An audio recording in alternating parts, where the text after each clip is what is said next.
With over 30 years of experience in real estate and the mortgage industry, Darlene Mays provides knowledge and expert guidance to clients looking to buy or sell a home. Serving clients throughout South Orange County, Darlene specializes in the senior community of Laguna Woods Village. Darlene works with her clients to ensure the highest level of service, from the beginning of the process right down to the closing table. If you are looking to buy or sell, who you work with really does matter. Call Darlene Mays today.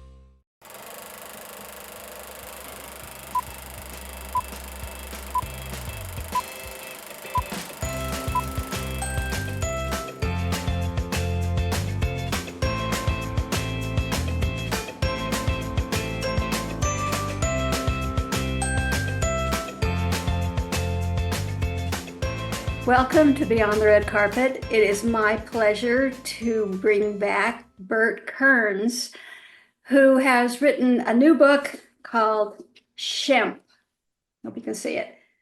And it's eye-opening because, when I think of the Three Stooges, I think of Larry, Moe, and Curly. But there was Shemp. And that's why Burt is here to tell us all about Shemp. And first of all, Burt, welcome. Thank you. Great to be here. Great to be back. Let me ask you,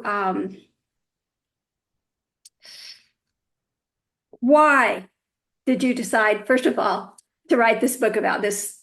I think, is he somewhat unknown to most people today? Well, that's a question a lot of people ask. Why Shemp? Everybody, loves the Three Stooges. Mostly they say men love the Three Stooges. When he's got a gender gap going here. But of the Three Stooges, as you mentioned, everybody knows Moe, Larry, and Curly. And when this idea came up to do this book, we found that at the time we started it, there had never been a book about Shemp Howard. There had been books about Moe, Larry, Curly, Joe Best and Rita, who were later Stooges. They replaced Shemp after his death. All books about them, nothing about Shemp. And it's very interesting because Shemp is well known for having replaced Curly in the Three Stooges after Curly became too ill to go on in 1946.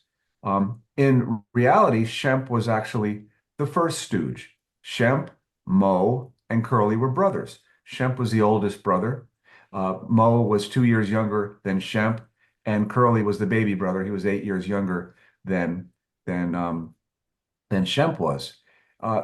As people know the story, Shemp was this phobic, scaredy cat, timid, afraid of his own shadow personality who Moe brought on to take the place of his brother.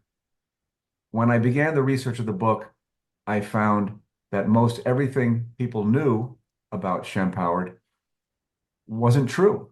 There was a lot of misinformation out there. And so it became a whole different kind of project for me as I sort of was forced to rewrite Three Stooges history as people know it. And, this happens a lot with people that play dingbat type of thing, like Lucy, she played an offbeat character, but she was very intelligent. So you say he was stuck with the persona that they gave him to be in the Three Stooges. How was that? How did it relate to him? Well, it comes down to the fact that every book that's been written about the Three Stooges and the documentaries, et cetera, for the most part, they're all written by Stooge fans, diehard Stooge fans, part of this Stooge fan community, of which I'm not part. I liked the Stooges when I was a kid. I'm not insulting anyone to say I grew out of them and moved on. But the Stooges cult and community thrives today. What happened is most of these books and stories that are passed on about Shemp all go back to the Bible. And the Bible is not the Bible. The Bible is a book that was written by Moe Howard at the time of his death. He didn't finish it. His daughter finished it for him. It was his autobiography. It was called I Stooged to Conquer. And in it, Moe, who survived Shemp by 20 years, he was the survivor. He wrote the history. He tells his story of the history of the Three Stooges. And most of it is fake. Most of it is false. And a lot of it is at the expense of his older brother, Shemp, who he goes out of his way to demean in order to pump himself up as the leader of the group, the way he's depicted in the shorts. So Shemp in the Three Stooges shorts when he rejoined the group in 1946 was this timid character. He was always deferring to Moe, and that's the way people see Moe. That's the way people see Shemp in real life. That's the way Moe has portrayed him. That's the way other writers and documentarians have portrayed him. But when I started digging into the facts, started digging into the old trade papers and the newspaper articles at the time and interviews that were done with people who worked with him, you find out that Shemp was not this timid character. He actually was the most talented of the group. He was the star of the group in the early days, and he had a very successful 12-year solo career as a character actor in movies and in shorts. He had the career that Moe wished he had. And that's really what it gets down to. And that's what I've uncovered and explored in this book. Sibling rivalry, right? That's Yeah, it was definitely sibling rivalry. The way Moe tells it, Moe knew from the age of 11 that he wanted to be an actor. He wanted to be a Shakespearean actor. He wanted to be a versatile actor in plays and in theater. Well, he never really got to do that. He and Shemp hooked up together originally as a vaudeville team. They did a blackface act together when they were young. And then in 1923, they hooked up with an old childhood friend of Moe's named Ted Healy. Healy was a successful Broadway comedian, song and dance man, and they were hired on as his quote stooges. And what they would do is he would be singing a song, and one would interrupt from the audience. He'd come up on the stage, a little comedy would ensue, and then the bit would end with Healy slapping the person across the face hard enough that it could be heard in the back row of the last balcony. And so when Shemp quit the group, when it was Moe, Larry, and Shemp, when Shemp quit the group, the story goes that he was afraid of getting hit again. He was afraid of Ted Healy. Didn't want to work anymore. Well, you look at the facts and you find the articles. Shemp quit because he wanted more money. He said, "I'm the star of this show with Ted Healy. I'm the one who has his name in the same size typeface in the ads. I want more money." And Ted Healy said, "Look, I pay you three guys a certain amount of money. Change the split. I'm not giving you any more money." When they didn't change the split, Shemp quit. He went off on his own to a very successful career. That hardly was the timid person, and he had the career that Moe Howard wished he had. and after he left, what amazed me about reading some of this information is that you had fake The stooges. fake So it was like mix and match. You brought in somebody, somebody left, somebody else came, but they were always the Three Stooges. Yeah. Which, how did that work? I mean, didn't the fan base get up in arms about changing the characters? Well, this is the thing. When, Curly left the group in 1946 after probably, 15 years of Three Stooges shorts, hundreds of them, of these shorts. Shemp came in, and from 1946 until his death in 1945, he took over for Curly, for his younger brother. And in a lot of these shorts, they would take the originals and just add a couple of scenes with Moe, Larry, and Shemp and cut it, and they would maybe work a day on a short. And then when Shemp died, they still owed four more films to Columbia Pictures. And Harry Cohn, who ran Columbia, said, "I still want those four film shorts, even though Shemp is dead." So they took one of the supporting actors and they threw him in. You saw him from behind. He wore a wig and pretended to be Shemp. And those are known as the fake Shemp shorts. There's four of them. And they mix in old footage of Shemp and from some old shorts. And they have a guy named Joe Palma pretending to be Shemp. Now, today, in motion pictures, whenever a stand-in comes into a scene and pretends he's an actor or the lead character, he's known as the fake Shemp. So he went down in history that way. I did not know that. Learn something new every day. Interesting. When he went out on his own, he had a pretty lucrative solo career. What was his most famous role that people might have heard about? Because I haven't heard anything about him.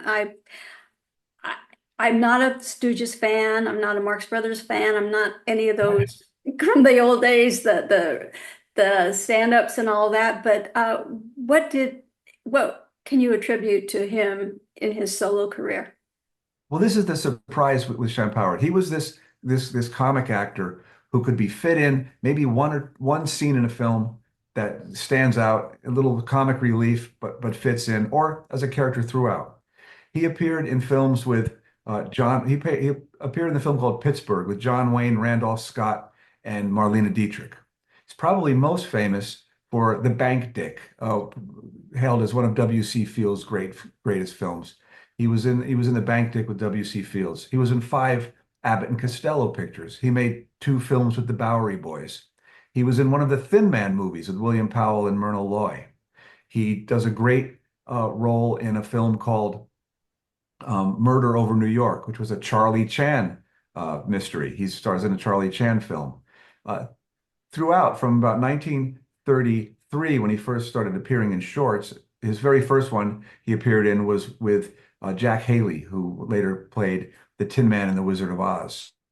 He starred in a very funny one with Burt Lahr, who played the Cowardly Lion in The Wizard of Oz.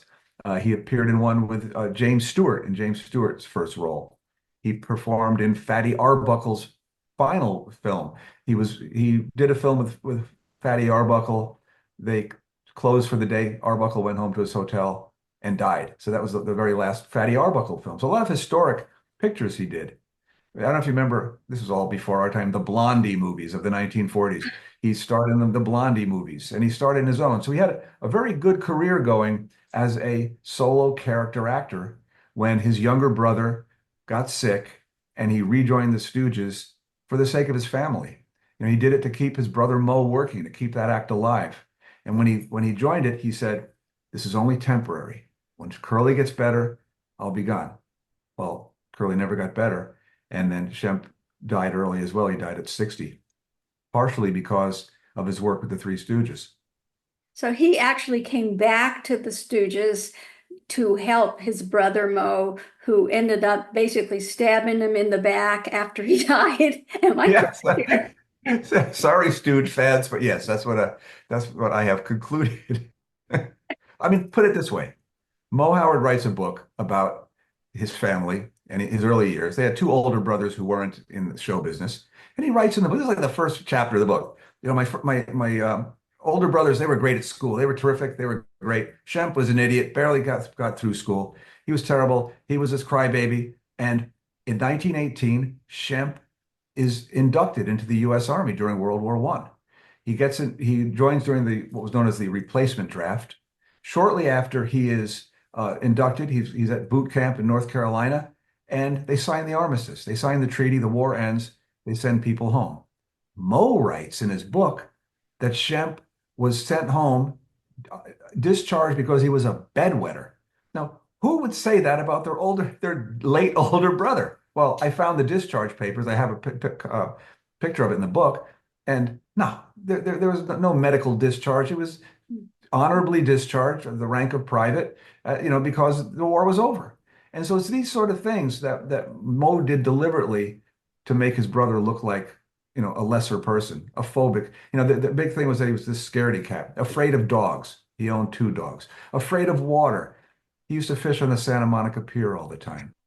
Afraid to fly on airplanes. Well, a lot of people didn't want to fly on planes, and they did a lot of flying. They did a lot of travel on trains. That makes sense. And looking at it, I can see that he was a sensitive character. He was an artist. He had panic attacks. I found a couple like documented panic attacks that Shemp had. But this whole thing of being phobic and scared of the world just isn't true. It's because that was the character he played in the Stooges, and it's not a character he played on screen in the years before he rejoined the Stooges. I mean, one of his greatest roles was that he had in several movies was the comic gangster, like the Damon Runyon character, where you see him, you say he would be so great in Guys and Dolls because he's funny and scary as well. Wow. Okay, so basically what you're saying is, for the viewers, disregard anything you have read by Moe. And this is the definitive look at the life of Shemp. How long did it take you to research all of this? I worked on this for a couple of years. I actually was working on this sort of simultaneously as the last book I did on Marlon Brando. So here were, two characters, Marlon Brando, with one of the most, you know, beautiful, charismatic faces in the world, and had Shemp, who was sort of the comedy and tragedy masks there, kind of a bit different. But yeah, so I did a lot of research on it. I had to, go through all the books and go through what has been written and kind of figure out what was true and what wasn't. So it was a real kind of a real deep dive into figuring out what the real history was, and I hope I sorted it out. That's great. What was the most eye-opening thing that you found while you're doing your research? Really, the fact that Shemp was such an accomplished, great actor. I did, I remember the Three Stooges when I was a kid. I grew up, outside New York, and there was Officer Joe Bolton on WPIX who would show the Three Stooges after school. You'd come and watch the Three Stooges, and then you'd go poke your brother in the eye or hit him with a hammer, and your mother would yell at you. The thing with the Stooges was originally when Screen Gems sold their shorts for syndication, the first, several dozen, first year or so was all Mo, Larry, and Curly. And everybody loved Curly. I mean, Curly was he was like a kid. He was like, he was our Belushi, our Chris Farley. He was just like this bundle of energy from another planet. He was so funny. And then all of a sudden one day they start showing Mo, Larry, and Shemp. And I'm like, who's this man? Who's this scary looking guy? He's not, who is this? And so it was very thankless for him to take that role. But then as we got older into the 70s, after Watergate and disco and punk, you started to appreciate Shemp and his work. And so for me, who hadn't seen a lot of this stuff, watching every one of Shemp's shorts and all of his films, you really appreciate the fact that he was this great ad-libber, he was this great dancer, he was as balletic as Curly was, but it wasn't such a surprise because he wasn't, rotund. Mhm. And he was a really funny actor in his own right. And that's what I really took from it.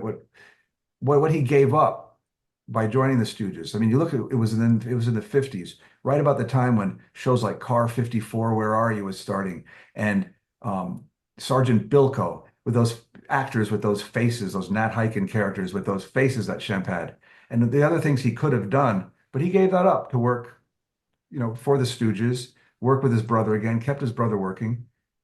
In effect, he became a legend because he stayed with the Stooges. But then again, his life was cut short as well. Yeah, had he not gone back, what do you think his legacy would be now as an actor? Well, I think, it's funny. I think he would be remembered as another one of these, mid-level comic actors. I don't think because he never really had a great starring role. He never had a great, partner in films. At one point, Abbott and Costello were so popular in the early 1940s, 1941, 1942, that Universal couldn't make Abbott and Costello pictures fast enough. So they began to make Abbott and Costello pictures without Abbott and Costello. And they made one called it was called San Antonio Rose, and they teamed up Shemp with Lon Chaney Jr. Now we know Lon Chaney Jr. as the Wolf Man, or from Mice and Men. He's not funny, and Lon Chaney Jr. isn't funny in this at all. And through the movie, he's slapping and hitting Shemp much harder than Mo ever did, and it's painful to watch as Shemp is trying to be funny, but Lon Chaney Jr. is just whacking him around through the whole movie. Not funny at all. But he made one more Abbott and Costello picture without Abbott and Costello. The Andrews sisters are in it. It's called Private Buckaroo, sort of like Buck Private's the Abbott Costello picture. And Shemp basically stars in this film. And he pulls out all the stops. He dances, he does comedy, he does slapstick. And that's really worth finding. You can see that on YouTube. And you can see, that's probably his legacy. That role shows just what he could have been. I'm gonna go look that up tonight, and because I didn't know anything. I never actually heard of Shemp. I have to admit, because like I said at the top of the show, I just thought Mo, Larry, and Curly. That's who I have grown up knowing as the Three Stooges, and this was eye-opening to learn about this stooge. I hate to call him stooge. Look at that. He's so Just look at that talented. face. Just look at that face on the cover of that book. That Oh says it my all. gosh. Yeah. What a face. Yeah, he could play a good gangster. Well, Yeah. he did play, he made one movie, which you can also find online, in 1935. Okay, so going back, I sound like I'm a movie expert. But in 1935, he made a film called Convention Girl, and it's set in Atlantic City. And it's one of these films that got past the Hays Code because it's really about a woman who sort of runs prostitutes in Atlantic City for businessmen. Shemp plays a mobster, he plays a gangster. And in it, this is a drama. And in it, he pulls off a blackmail plot. And when his partner demands to be paid, get his share of the money, Shemp shoots him. And I look at it and I said, that's Joe Pesci from Goodfellas. You know, because you have to laugh because it's Shemp. He makes you laugh just by his delivery, and then he scares the heck out of you when he kills someone. And that's really worth seeing. You want to see where Joe Pesci got it from, or The Sopranos. Okay, I definitely am going to go look those up on YouTube. And what was the name of that last one you said? I forgot.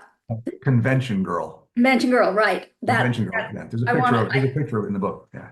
Yeah. Oh, yeah. It's free. I definitely am going to go watch a few of those in the next few days, just because to educate myself on the career of Shemp Howard. But for the viewers, this is the ultimate book on Shemp. Oops. Where am I going? There we go. By Burt Kearns. And your last book, I just gobbled up about Brando, because he was an enigma in many ways, as is this guy. What are you working on now?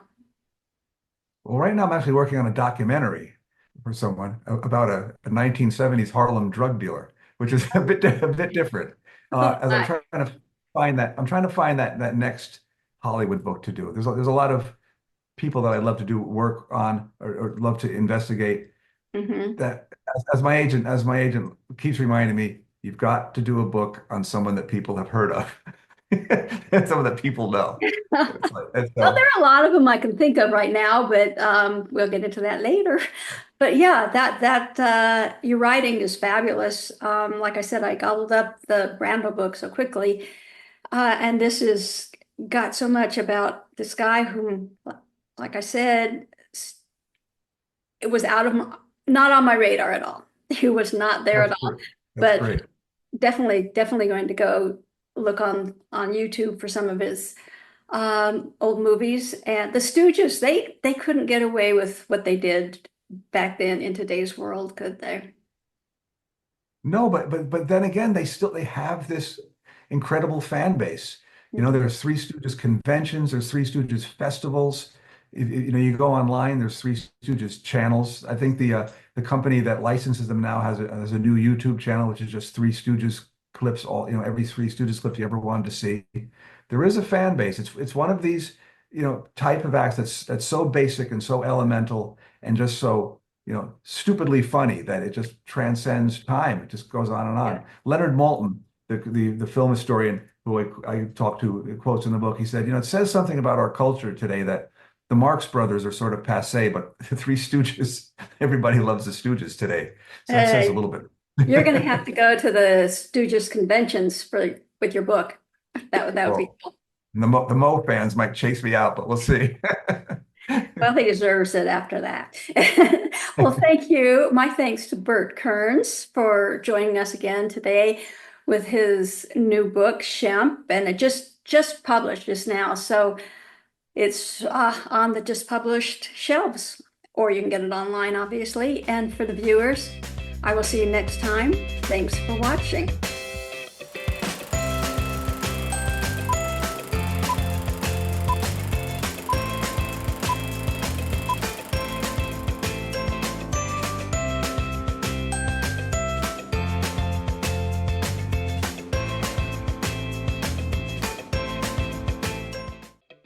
With over 30 years of experience in real estate and the mortgage industry, Darlene Mays provides knowledge and expert guidance to clients looking to buy or sell a home. Serving clients throughout South Orange County, Darlene specializes in the senior community of Laguna Woods Village. Darlene works with her clients to ensure the highest level of service, from the beginning of the process right down to the closing table. If you are looking to buy or sell, who you work with really does matter. Call Darlene Mays today.